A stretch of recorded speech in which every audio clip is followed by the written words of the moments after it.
Hey everyone, traveling with Jack and Pam. We're in Huntsville, Alabama, about to witness something absolutely incredible. Charles Witters, right over there, is going to show you how he's going to drive his car, a Hyundai Santa Fe, remotely. I don't think it's possible. Take it away, Charles. I think it is possible, Jack.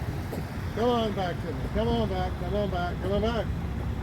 Oh, stop. Stop. No. Come on back a little bit more. We're not done yet. I want you back. Come on.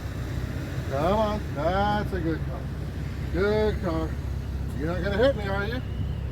I didn't think you would. There you are.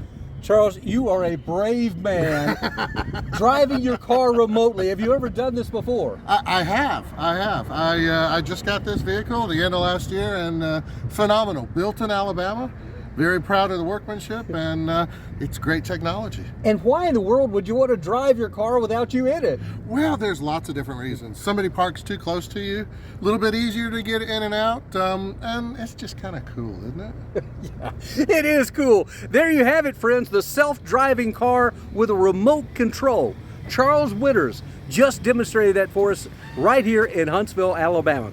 Hey, keep subscribing to our channel. That's Traveling with Jack and Pam, and check out my podcast too, that being Love Letters to Pam, the Jack Church Show. Until we see you next time, have a great day, a better tomorrow, and we're going to let Charles do the driving now.